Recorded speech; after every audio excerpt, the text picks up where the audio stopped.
Good morning, everyone. Kris here with Inspired Energy. With me this morning, Hartwell. Good morning, Hartwell. Good morning, Kris. Good morning, everyone. Wonderful first week of spring officially. So, into another awareness center we go today. We're going to be talking about the awareness center of the solar plexus. So, this is the third awareness center.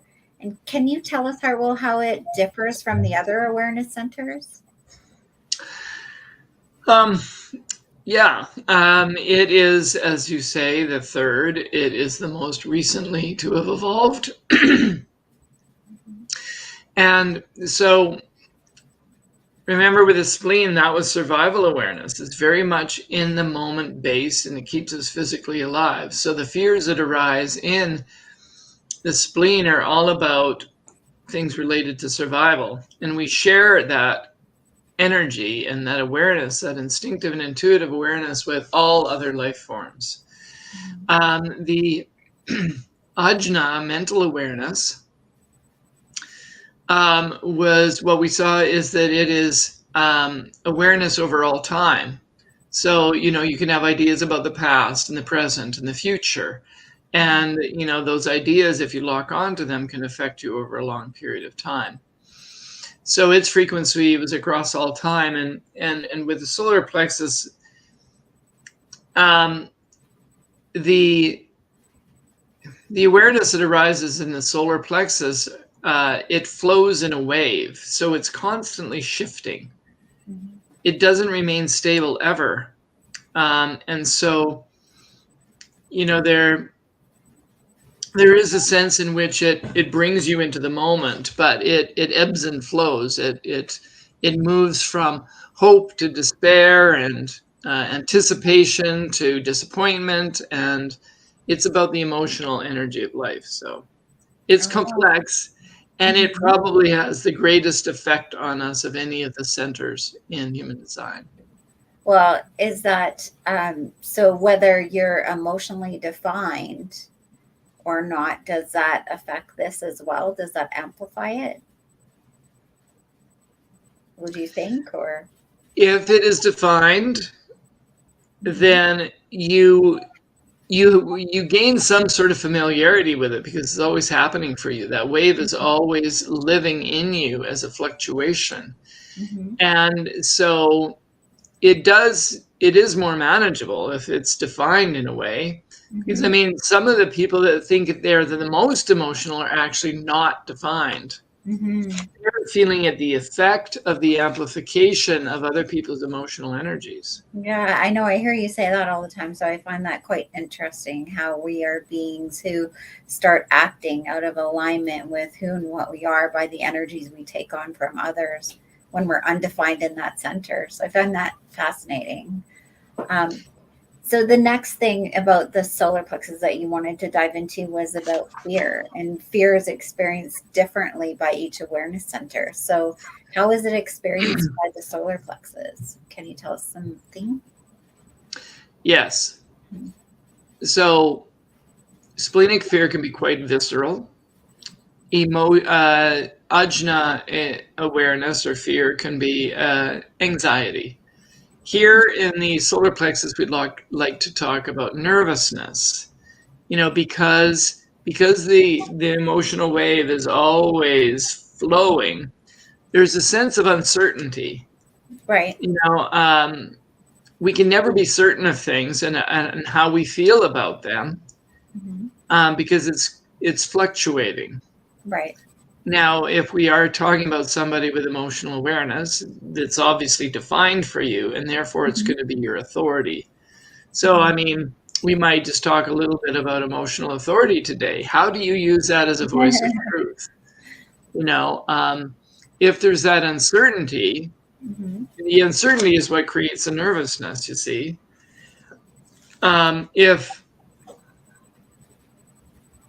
If you go to bed and feeling depressed and you wake up feeling hopeful, it's like, and you can never be sure of what you're going to be feeling in the course of a day. What do you do with that? That's where the nervousness arises. Yeah. Well, it's the unknown, right? Because every person that you come into contact with, you kind of shift and change when you're emotionally defined because you're feeling, right? Like your emotions are always dependent on what's going on around you, right? Well, I say that's more true if you're undefined, Chris. Oh, okay. You know, you feel uncertain. If you are defined emotionally, you would feel uncertain, not because of the effect of other people on you, but because of the fact that you are generating those cycles yourself. Oh, okay. I mean, you could be alone you could be alone by yourself at the cabin at the lake with nobody around you for like Mhm. 10 miles, and you're still going to be going through this emotional wave. Ah. So you cannot. You see, this is the kicker. Hmm. I Um, see.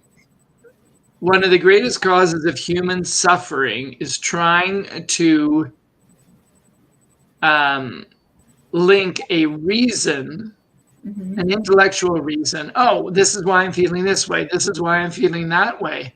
Hmm. And trying to find it, basically what we're doing when we're trying to find a reason for emotions, we're basically saying, I don't tolerate my emotions. I don't want them to be what they are. And so I'm going to try to find a reason. Why am I feeling this way? Because then if I can find that reason, then I can change it.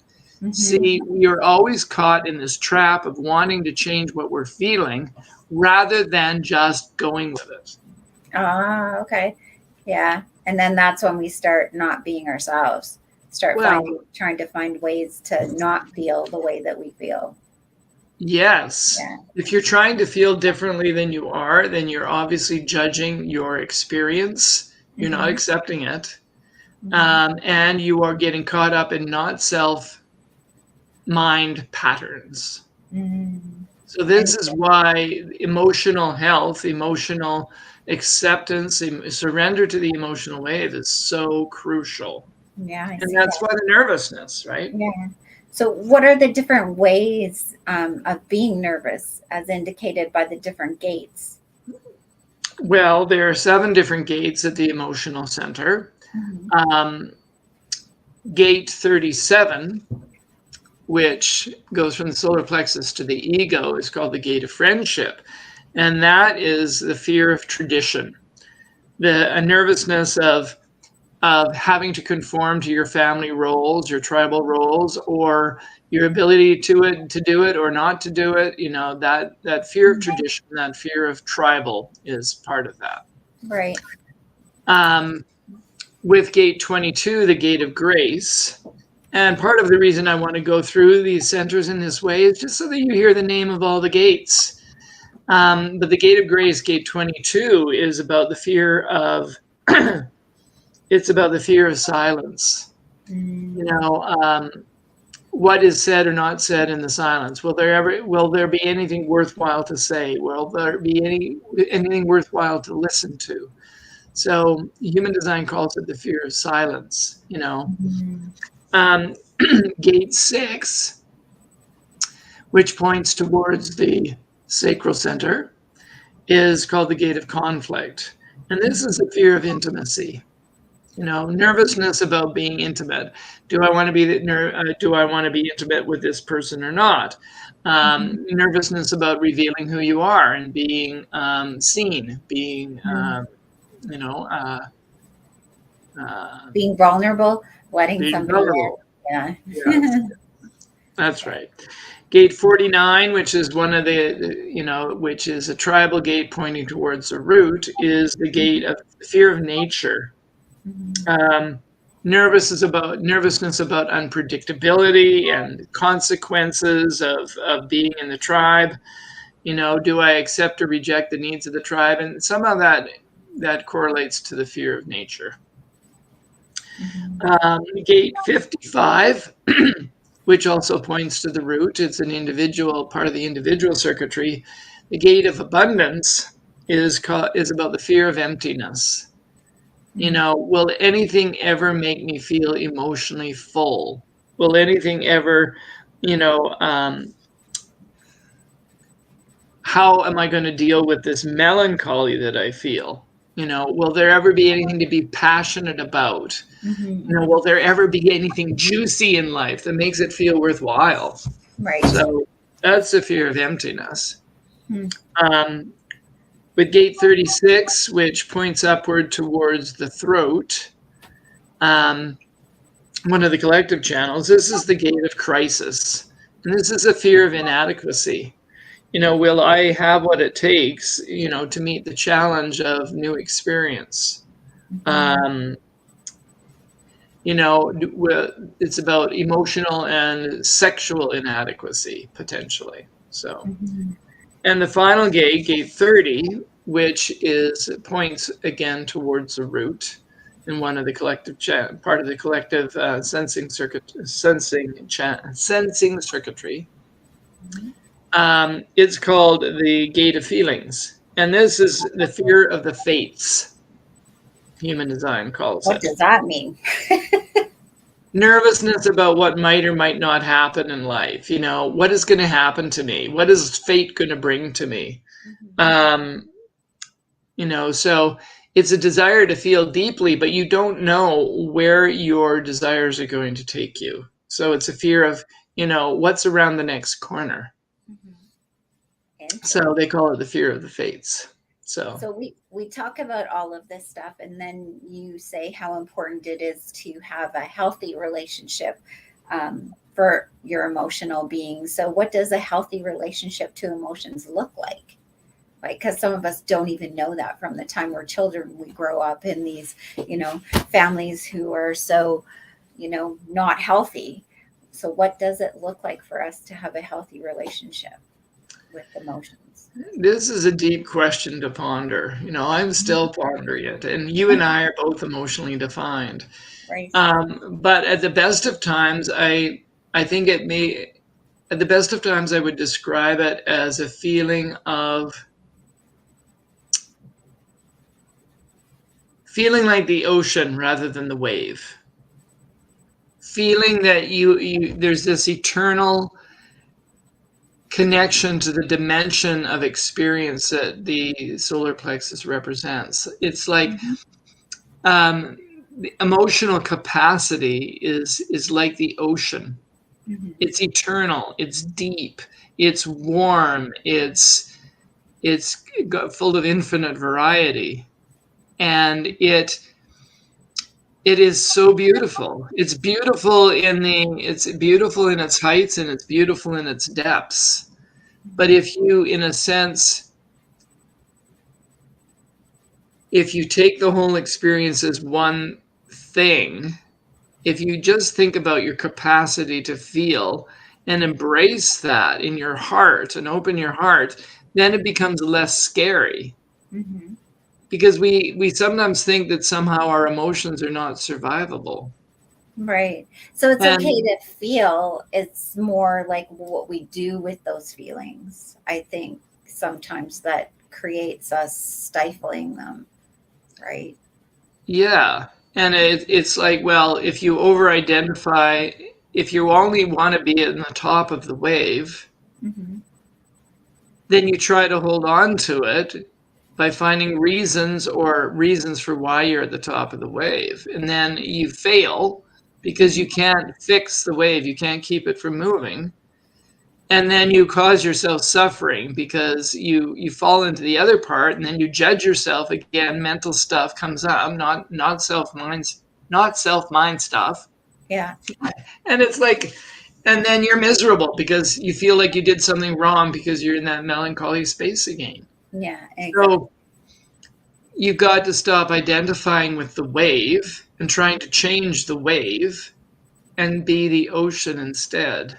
And say, okay, today I'm feeling melancholy. It doesn't mean I've done anything wrong. It doesn't mean I've been around the wrong people. It doesn't mean anything.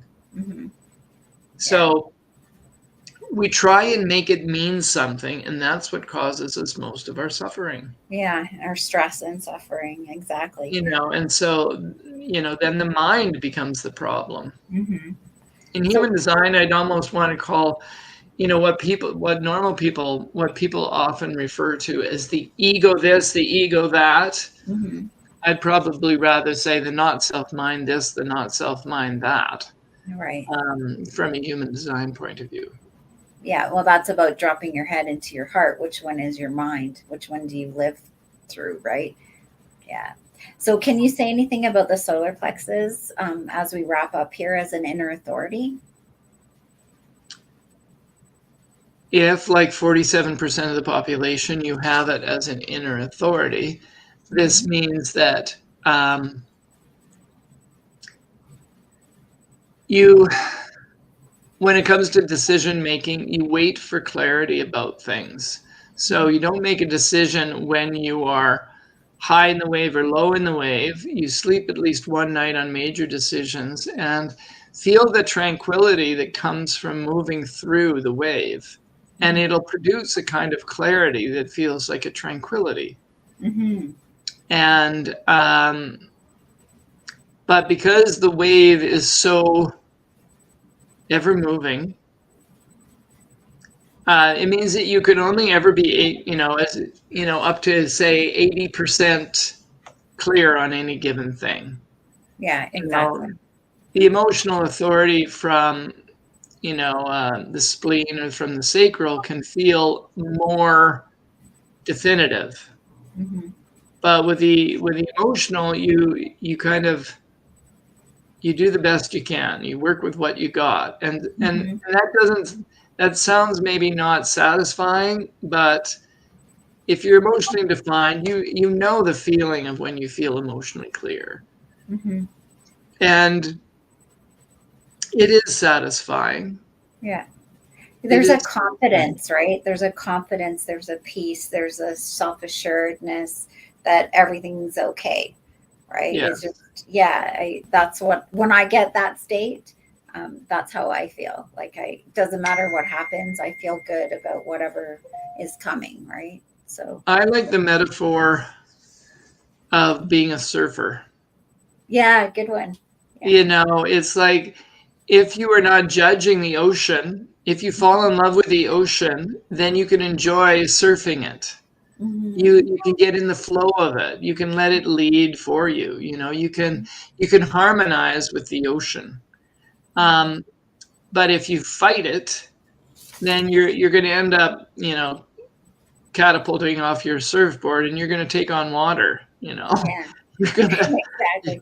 I think part of the challenge with human design is there's so much information, which is why we do these little tidbit shows for people to try and help them. But something that we started offering, you graciously, you wise men, have decided to offer like counseling sessions. So if you do have a design, you can come in and go more in depth into a certain gate or your authority or whatever that looks like, whatever part you're interested in, and how do Explore I, your questions. Yeah. yeah, explore your questions and go deeper with it. So if that's something you guys are interested in, Hartwell is now offering that, because I know for myself, I come to you all the time and I go, what does that mean and which one's more important? And like we have these discussions, right, which is, I think, important for people. Like, the reading is valuable, but being able to dive in deeper and having a resource to be able to do that is so valuable. So thank you for being gracious enough to offer that to us as well. Oh, it's Um, fun. yeah, and Hartwell's also started an astrology course that started last night, which is going extremely well. And we're pleased that when the live version is done, he's going to be offering it and an online version, which you can keep checking here at Clarity for that as well. So stay tuned, and we love you and we thank you for joining us today. And if you have anybody that you know that would get something out of human design, or you want to introduce to human design, these little tidbit shows are really good for them to like just get their feet wet. So with that, God bless Hartwell. God bless everybody out there. Have a wonderful day. Bye, everyone.